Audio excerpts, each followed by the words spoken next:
오늘부터는 느헤미야 말씀을 가지고 느헤미야서 강해 시리즈로 오늘은 그 첫 번째 시간으로 비전의 사람 느헤미야라는 제목으로 하나님의 은혜의 말씀을 함께 나누고자 합니다. 여러분, 올해 우리 광주은혜교회 퓨어가 무엇인지 앞에 보셔서도 알겠지만 뭐죠? 한번 따라서 읽어볼까요? 시작! 미래비전으로 세워가는 은혜교회. 그렇죠? 미래 비전. 여러분, 비전이라고 하면 일반적 의미로 생각해 볼 수 있는 것은 앞날을 내다본다. 비전, 본다라는 뜻이잖아요. 비전. 그러니까 앞날을 내다본다. 그리고 장차 앞으로 되어질 일에 대해서 구체적이고 또 실제적인 그림들을, 미래에 대한 그림들을 그려본다 하는 것이 비전이라고 말할 수 있습니다. 그래서 비전하면 현재에는 잘 보여지지 않지만, 현재에 이루어진 것은 아니지만 앞으로 되어질, 앞으로 이루어질 미래에 대해서 우리가 바라보는 것, 그리고 꿈꾸는 것, 구체적으로 노력하는 것을 다 포함하는 것이 비전이라고 할 수 있을 겁니다. 여러분, 보다도 이 비전에 대해서 성경적인 의미를 덧붙이면요, 다음과 같아요. 하나님께서 우리에게 비전을 주셨다. 그 말은 다른 말로 이야기하면 하나님께서 우리에게 사명과 목적을 주셨다라고 하는 것입니다. 사명과 목적이에요. 하나님의 뜻에 합하는 사명과 목적을 주신 것, 그것이 하나님의 비전입니다. 여러분, 비전을 히브리어로 이야기하면 하존이라고 하는데, 이 하존에 들어가는 의미가요, 계시와 환상이에요. 결론적으로 이야기하면요, 꿈이라고 했을 때, dream. 그래서 꿈이라고 하면 비전과는 조금 구분해야 될 요소들이 있습니다. 꿈하면 이런 것들이 조금 더 강조되는 거예요. 개인적인 소원이나 어떤 바램들, 이런 것들도 포함되어 있는 겁니다. 그런데 비전 하면요, 보다 더 하나님의 그 하존, 계시와 환상 가운데서, 그러니까 하나님이 보여주시는 거죠. 계시, 하나님이 알게 하시는 거죠. 그렇기 때문에 그 하나님이 우리로 알게 하시고 또 발견하게 하시고 계획하게 하시고 또 꿈꾸게 하시는 그 계시와 환상 속에서 하나님의 사명과 목적에 부합되게 우리가 믿음으로 나아가서 그것을 성취하는 것, 그것을 비전이라고 하는 거예요. 그런 면에서 이 느헤미야서에서 이야기하는 느헤미야를 통한 하나님의 비전, 하나님의 그 놀라우신 역사를 우리가 한번 살펴보면서 우리가 영적 믿음의 교훈을 삼는다는 것은 굉장히 중요한 것 같아요. 그래서 오늘은 비전의 사람 느헤미야에 대한 말씀을 서론적으로 살펴보고자 합니다. 오늘 본문을 통해서 첫 번째로 우리가 발견하게 되는 것이 있습니다. 그것은 뭐냐면, 하나님의 비전은 현실 감각이 분명해질 때에 구체적이고 또한 확실해진다라는 것입니다. 여러분, 서론에서, 서두에서도 언급했지만요, 꿈과 비전은 조금의 구별점이 있어야 됩니다. 꿈하면 내가 이루고 싶은 것이 꿈이라고 할 때에, 비전은 하나님의 계획과 하나님의 사명으로부터 출발합니다. 그래서 꿈은요, 내가 그것을 이루고자 하지만 현실적으로는 불가능하게 느껴지는 것들이 있을 수 있어요. 그리고 대체적으로 불가능에 가까운 것들도 많이 있을 수 있다는 거예요. 그 꿈은요.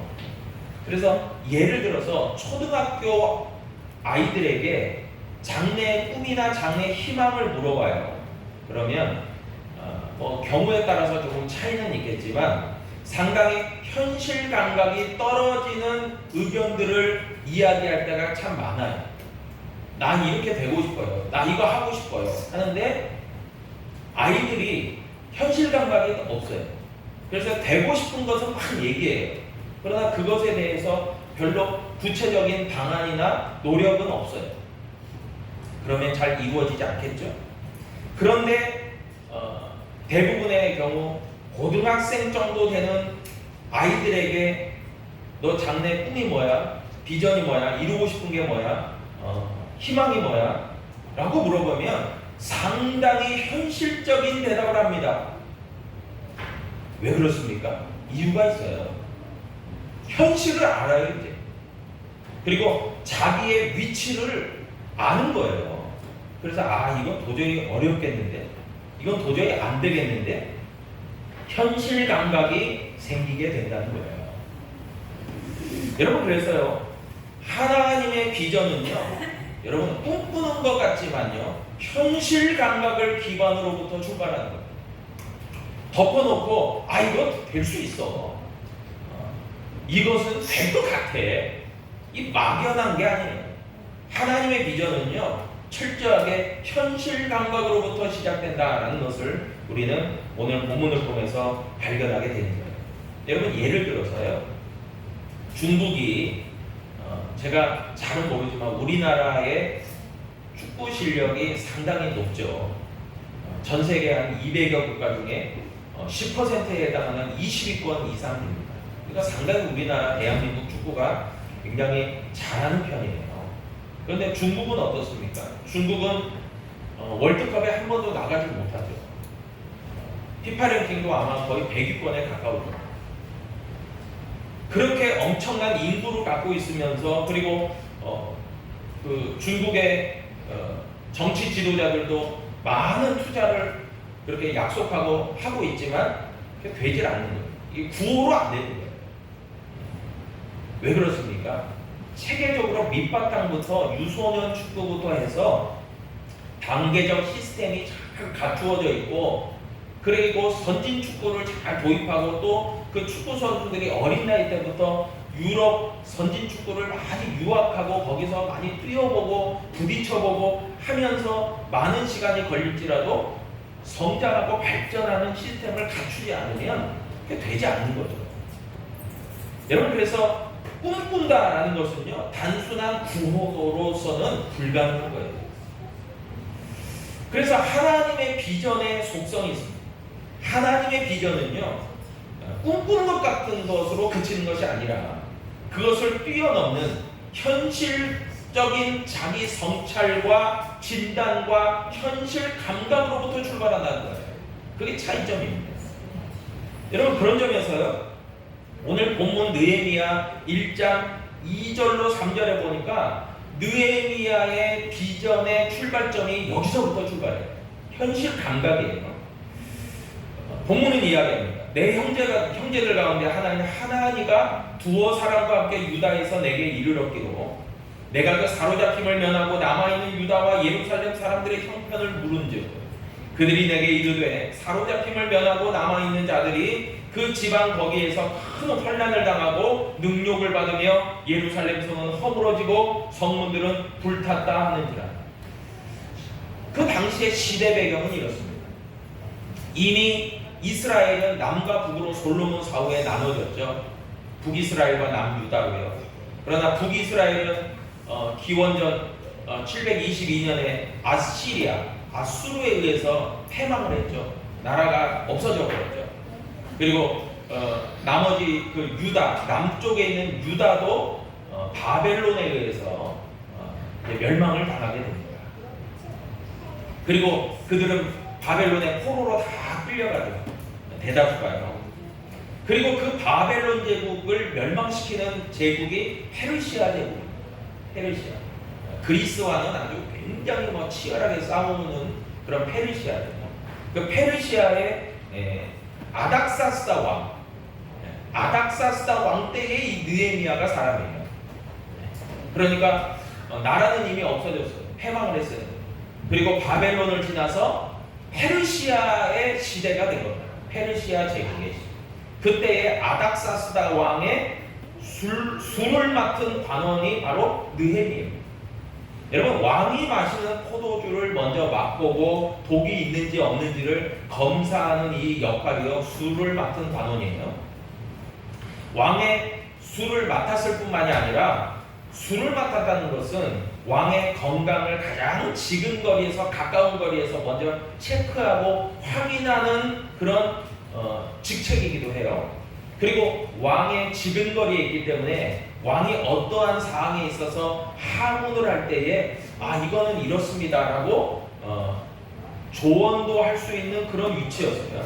그러니까 오늘날로 이야기하면 이 느헤미야라는 사람의 직책은 대통령 비서실의 중요한 비서관의 역할이었다라고 이야기할 수 있습니다. 그러니까 상당한 왕의 총애를 받는 자리였죠. 여러분, 그런데 느헤미야는 유대인이에요. 유다 사람, 남유다 사람이에요. 지난날 바벨론에 의해서 포로로 끌려온 사람의 후손이에요. 그래서 오늘 본문을 보니까요, 그 느헤미야의 형제, 친족 중에 하나인 하난이라는 사람이 등장하는데, 이 하난이라는 사람이 유대 땅 예루살렘의 상황을 다 보고 왔어요. 그래서 이 느헤미야에게 전해주는 말을 들어보니까 너무나도 끔찍했어요. 예루살렘 성은 다 무너지고 성문도 다 불타버리고 그곳에 사는 사람들도 불안에 떨면서 살 수밖에 없고, 이런 안타까운 현실을 느헤미야에게 전달을 한 거예요. 이런 고향 예루살렘의 형편을 들은 이 느헤미야의 반응이 어떻습니까? 4절에서 말씀합니다. 내가 이 말을 듣고 앉아서 울고 수일 동안 슬퍼하며 하늘의 하나님 앞에 금식하여 기도했다라고 얘기합니다. 느헤미야는요, 그런 소식을 접하기 전에는 예루살렘, 유다 땅 예루살렘의 형편이 어떠한지를 잘 몰랐어요. 인식하지 못했어요. 그런데 그 소식을 접하고, 안타까운 소식을 접하고 난 다음에 너무나 마음이 아파요. 자신들의 조상인, 그리고 유다인이기 때문에 여호와 하나님을 믿는 신앙인이에요. 그런데 그 모든 것들이 다 무너지고 부서졌다는 것이 너무나 안타깝고 슬픈 거예요. 그래서 울면서 하나님 앞에 금식하며 기도했다라고 말씀하고 있습니다. 여러분, 이게 뭡니까? 하나님의 비전을 품는 사람들의 출발점은요, 현실, 안타깝고 비참하고 슬픈 현실을 인식하면서 시작한다는 거예요. 그걸 잘 인식하지 못하잖아요. 그럼 기도할 필요성도 못 느껴요. 그리고 그 무슨 나와 뭔 상관이 있지? 그냥 강 건너 불구경하듯이 생각하잖아요. 그러면은 그 잘 마음이 가지 않습니다. 그런데 정말 이 느헤미야는요, 그런 현실에 대해서 비록 거리상으로 또 시간적으로는 한참 떨어져 있고, 정말 내가 그것에 대해서 어떠한 상황인지를 알고는 있지만 내가 그것에 대해서 무슨 일을 할 수 있어 라고 정말 어느 면에서 보면 굉장히 자포자기할 수 있고, 낙심할 수 있고, 방황할 수 있고, 또 모른 채 할 수 있고, 하나님이 그런 느헤미야에게 그런 마음을 주었음에도 불구하고 모른 채 할 수도 있었다는 거예요. 그런데 그러지 않았다는 거예요. 여러분, 이것을 놓고 보면요, 하나님께서 붙들어서 사용하시는 비전의 사람들을 보면요, 하나님의 마음을 품게 하시죠. 그런데 그 하나님의 마음을 품게 하실 때 뭐가 있다는 거예요? 하나님의 마음을 품으니까 그 안타까운 상황과 현실에 대해서 직접적으로 정말 느끼면서, 슬퍼하면서, 공감하면서 그렇게 했다는 거예요. 현실 감각이 뛰어나다는 것을 알 수 있습니다. 여러분, 우리가요, 나라와 민족을 위해서 기도하고, 주님의 몸된 교회를 위해서 기도하고, 가정을 위해서 기도하고, 성도들을 위해서, 자녀들을 위해서 늘 중보기도 하지 않습니까? 직장과 사업장과 생업을 위해서도 기도하지 않습니까? 여러분, 그럴 때도요, 분명한 게 있어요. 현실 감각이 있어요. 그럴 거다 생각하고 정말 나무 일처럼 그렇게 하잖아요. 감정이입이 안 되잖아요. 생각이 다른 데가 있잖아요. 여러분, 그것은 별로 바람직한 기도가 아니죠. 현실을 직시하고 인정하고 정말 마음을 같이 모아서 아파하고 힘들어하고, 여러분, 그런 것들이 먼저 필요하다는 거예요. 어떠한 문제들을 놓고 그거 뭐 그냥 대수롭지 않게 여기고, 여러분, 그러면 이게 출발점부터 이게 안 되는 거예요. 그런데 느헤미야를 보니까요, 굉장히 아파하고 슬퍼하고 공감하고 정말 안타까워하고 그랬다는 거죠. 누구가요? 예루살렘에 사는 유다 백성들이 그랬대요. 자기야 고유 관리니까 잘 먹고 잘 살 수 있잖아요. 충분히 이 페르시아에서 충분히 고위 관리로 그냥 잘 먹고 잘 살 수 있잖아요. 이거 모른 채 하면 되잖아요. 근데 그러지 않았다는 거예요. 왜요? 하나님이 그런 마음을 느헤미야로 하여금 품게 하셨기 때문에. 이때부터 느헤미야는 비전의 사람이 되는 거예요. 하나님의 비전의 사람. 여러분, 저와 여러분들도 주님의 몸된 교회를 섬길 때요, 이런 하나님의 계획에, 하나님의 비전에 동참할 수 있는 그런 현실 감각으로부터 출발하는 비전의 사람 되어야 될 줄로 믿습니다. 이게 정말 중요한 거예요. 같이 공감하고 아파하는 마음. 여러분, 두 번째는요, 왜 느헤미야가 비전의 사람입니까? 여러분, 비전의 사람은 현실을 인식하고 현실 감각에서 출발하면서 믿음의 기도로 이어진다는 거예요. 여러분, 느헤미야가 기도한 기간이 나와요. 느헤미야 1장 1절에 보니까 아닥사스다 왕 제20년 기슬르월에 내가 수상궁에 있었다 그래요. 그러니까 그때부터 그 예루살렘의 형편을 듣고 기도하기를 시작한 거예요. 기슬르월부터 제20년 기슬르월. 그런데 언제까지 기도하냐? 2장 1절이 얘기합니다. 아닥사스다 왕 제20년 니산월에 왕 앞에 포도주가 있기로 내가 그 포도주를 왕에게 드렸는데 라고 얘기해요. 그러니까 구체적으로 이 느헤미야가 기도한 기간이 기슬르월부터 니산월이에요. 여러분, 유대력으로요, 기슬르월은 우리 양력으로 따지면 11월과 12월을 가립니다. 근데 니산월은요 3월과 4월이에요. 그러니까 느헤미야의 기도 시간의 총량이 어떻게 되냐? 약 4개월입니다. 4개월 동안 기도하는 거예요. 4개월. 여러분, 한번 질문해 보겠습니다. 여러분은 어떠한 안타까운 문제와 정말 자신의 어떤 기도의 제목들을 가지고 또 여러 가지 중보의 기도들을 가지고 적어도 최소한 4개월 이상의 기도를 하신 적이 있는가 한번 여쭤보고 싶어요. 때로는 우리가요, 조급한 기도자들일 수 있습니다. 한 몇 번 기도하고 몇 번 그렇게 하나님 앞에 간구하고 아무 움직임이 없는 것 같으니까, 아무 변화가 없는 것 같으니까 기도를 중단하는 분들이 너무나 많습니다. 오늘 느헤미야 본문을 보니까 하나님의 응답이 주어지는 것을 보니까 적어도 4개월이었다. 4개월 동안 기도했다는 것을 알 수가 있어요. 그러니까 결국 뭐겠습니까? 느헤미야의 기도는 현실 감각으로부터 시작해서 인내하는 기도였다는 것을 알 수가 있어요. 인내함으로 기도했다는 거예요. 여러분, 그런데 그렇게 인내함으로 4개월여를 기도에 집중하는 느헤미야 가운데서 그 기도의 내용도 중요해요. 컨텍스트. 여러분, 뭘 가지고 기도했냐? 오늘 본문 말씀 1장 6절로 7절에 보니까 얘기합니다. 이제 종이 주의 종들인 이스라엘 자손을 위하여 주야로 기도하는, 그러니까 밤낮으로 기도하는 거죠.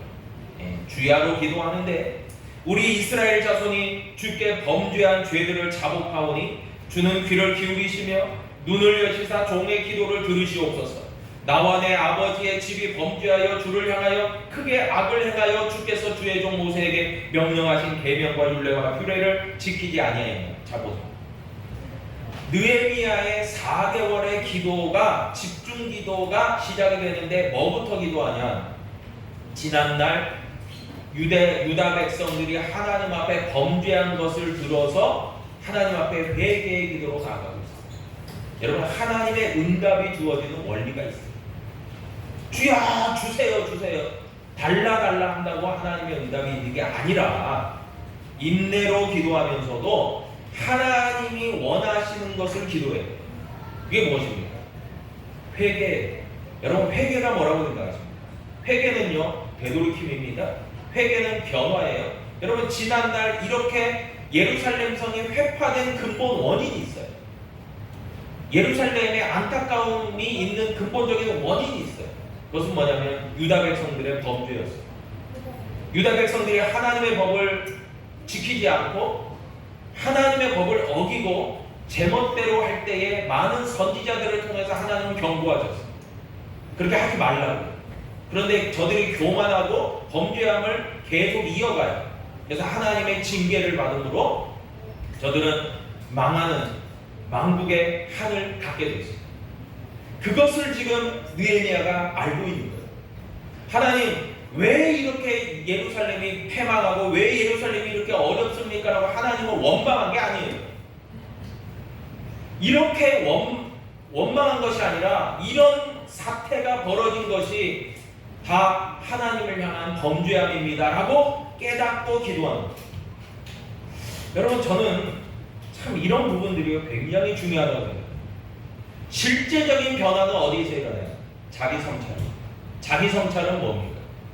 내가 뭘 잘못했는지를 아는 거죠. 내가 뭘 잘못했는지를 알기 때문에 개선점이 있는 거예요.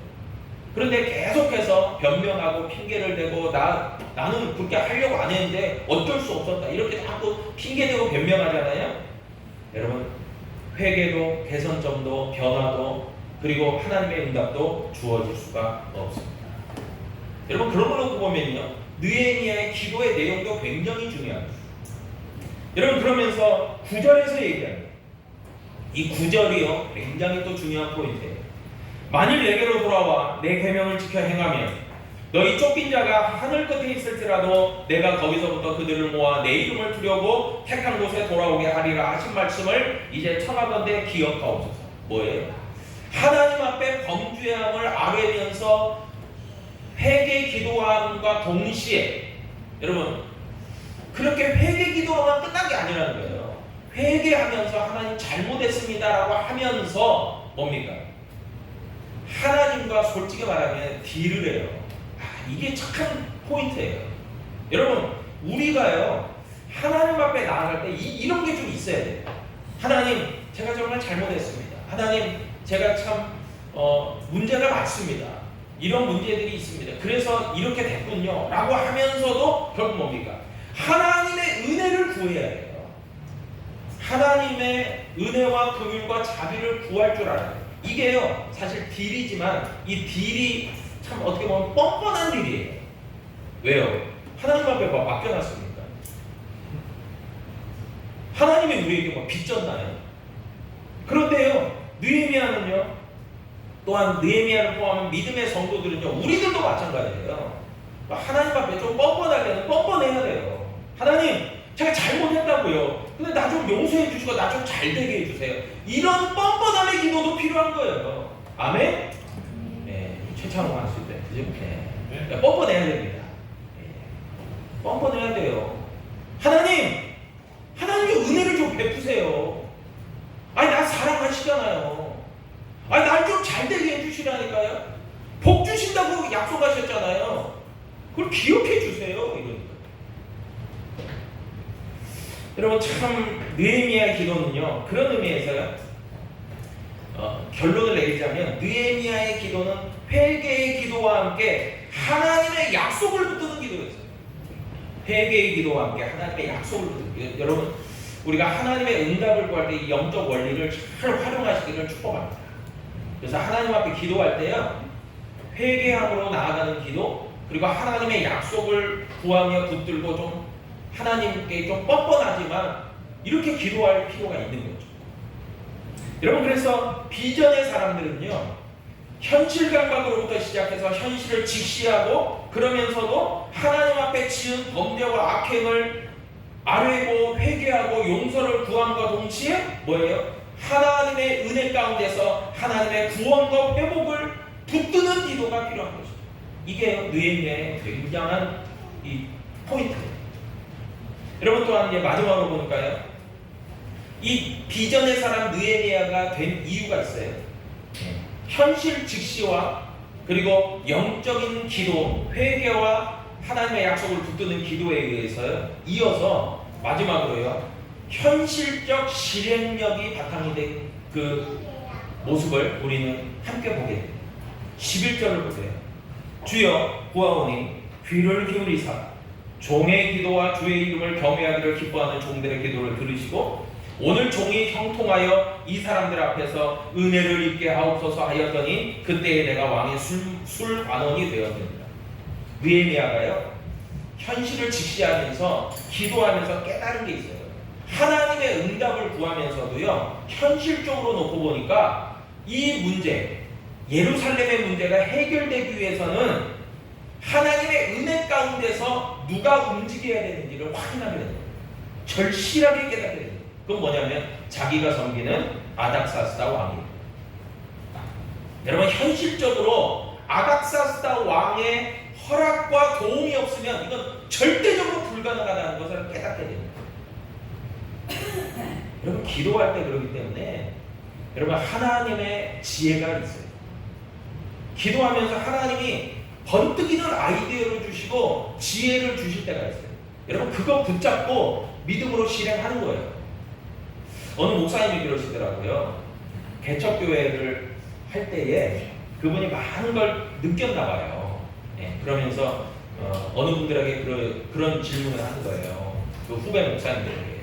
제가 교회를 개척하고 또 교회를 세워가면서 많은 어려움들이 있었지만 잘 믿음으로 교회를 세워가는데 후배 목사님들한테 질문하는 거예요. 여러분들 교회를 개척하고 교회를 목회하고 세워갈 때 여러분 두 가지가 있는데 그 두 가지 중에 한 가지를 택해야 된다면 뭘 택해야 되겠습니까? 근데 질문하는 거예요. 그 중에 하나가 첫 번째는 믿음, 두 번째는 돈, 그런 거예요. 그러니까 이 후배 목사님들이 다 눈치를 보는 거예요. 분명히 생각해보면 돈이 필요한데 그냥 돈이 있어야 뭐 임대도 하고 뭐 이런 성부도 사고 뭐 여러 가지도 준비를 하잖아요. 돈이 필요한. 근데 또 목사 체면에 또 돈 그러면 안 될 것 같아서 믿음이요 그랬다는 거예요. 그랬더니 그 질문을 한 그 이제 선배 목사님이 뭐라고 이야기했냐면, 여러분 제 결론은 돈입니다. 그러더니 이유가 있어요. 그럼 믿음이 없어야 된다 그런 말이 아니라 믿음은 그냥 베이스라는 거예요. 기본 바탕이라는 거예요. 어차피 믿음이 없는데 무슨 교회를 하고 무슨 목회를 하고 뭘 하겠어요. 그러니까 믿음은 그냥 기초고 그냥 베이스고 그냥 그거지, 그거를 뭐 요소라고 할 필요 없어요. 근데 자기가 실제적으로 그렇게 해보니까 돈이 없어서 아무것도 뭘 할 수, 준비할 수 있는 게 없다는 걸 아는 거예요. 그러니까 여러분들 돈도 잘 준비하세요. 이렇게 얘기하시죠. 그럼 뭡니까? 덮어놓고 뭐가 된다라고 할 수 있는 게 아니라는 거예요. 실행력이 필요해요. 실천력이 필요합니다. 그러니까 바탕이 있어야 돼요. 여러분, 그런데 느헤미야는 보니까요, 11절에 보니까 아닥사스다 왕의 마음을 하나님이 은혜 가운데서 움직이시기를 위해서 기도합니다. 하나님의 은혜를 구합니다. 이게 참 포인트예요.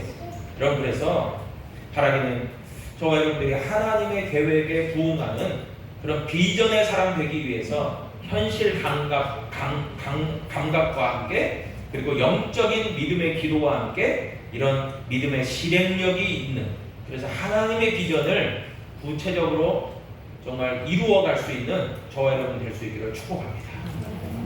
다음 시간에 우리 2장부터 해서 느헤미야가 어떻게 이런 것들을 이루어갈지에 대해서 우리가 구체적으로 또 말씀을 나누면서 귀한 은혜 함께 나누고자 합니다. 기도하겠습니다.